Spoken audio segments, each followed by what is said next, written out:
So I'm recording this with about, I think, a minute left in the third quarter of Game 3. And that's to say that this game is over. The Thunder are down 37 points, and that's just the end of the third quarter. So, there's a lot to say here.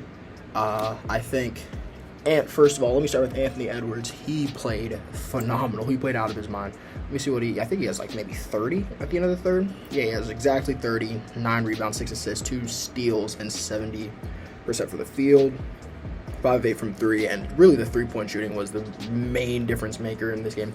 Maybe not main, but maybe one of the two main contributors to why they won this game. Their three-point shooting.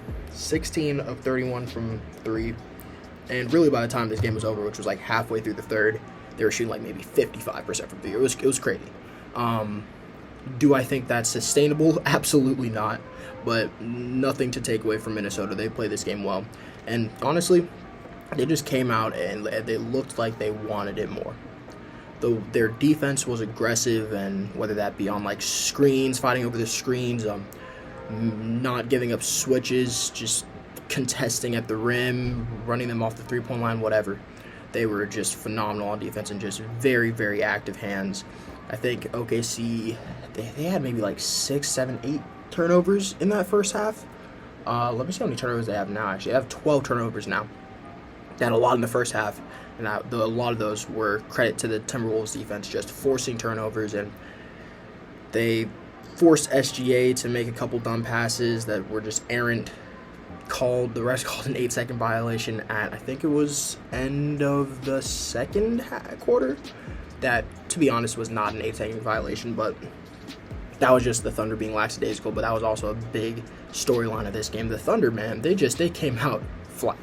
Just really, really flat. Did not look like they wanted it, making dumb turnovers. They were throwing the ball all over. Just looked tired and sloppy, and they couldn't buy a shot. I think they ended today shooting sub 30%, both from the field and from 3.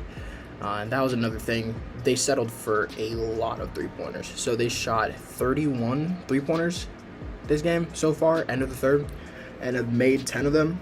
So 32% from 3. It looked a lot worse. It looked a lot worse. And that's another thing. The Thunder, this series, has been all about attacking the rim. And game 1, I'm pretty sure they shot well from 3, but they didn't shoot a lot of threes. Neither of the first few games they shot this many threes. And at this point in the game, they've shot just as many threes as Minnesota. So I think that's also a credit to Minnesota for forcing the Thunder to do something that, to be honest, they're not that great at. I know they have people that can knock down threes, but they don't really have any three-point shooters, three-point specialists. So that's something that if you're the Timberwolves and you can just force them to just sit on the three-point line and just say, okay, beat us from 3.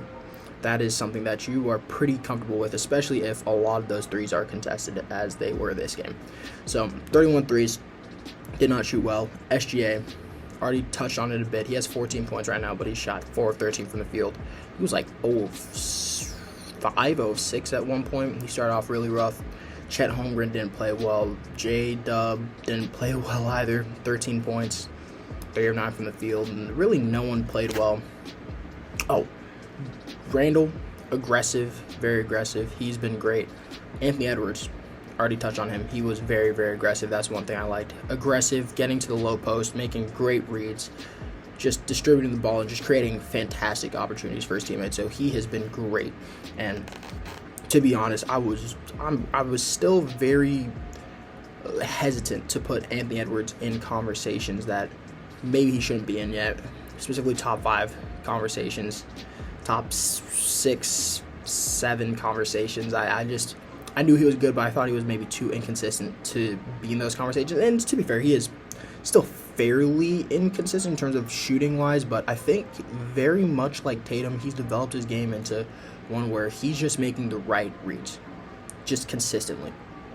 And I know he had 4 turnovers this game, but just consistently he's driving, creating open threes for his teammates, kicking, just making great reads. And so even if he's having a bad shooting game, which he didn't this game, but when he is having bad shooting games, he's still impacting the game in a very, very positive way, just like Tatum does. And so he's just shown tremendous progression at the young age of, 23?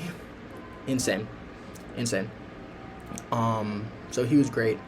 Shout out to Jaden McDaniels. He didn't shoot well. Rudy Gobert. Wow. He's having a very good game. 7 points, but a loud 7 points. Putback dunks, rebounds. Very, very active on the glass. I think that's something you can say about Minnesota as a whole today. They were just out rebounding OKC. They have 8 offensive rebounds right now to OKC's 3. So out rebounding them by 5, and just defensive rebounds as well. Has 10 more defensive rebounds than them. So just crashed the boards like crazy. It was really just belt to backside the entire game. But Rudy Gobert had a large part to play in that, so shout out to him, especially because I didn't think he'd be able to stay on the floor. And then also a special shout out to, what's his name? Terrence Shannon Jr. I'm not gonna lie to y'all, I had never heard of him before today, but he came out and he gave him a spark off the bench that was just electric in that, I think it was like first quarter. Really helped them get out to that lead. Or maybe it was second. I think it was second quarter where they had a comfortable lead.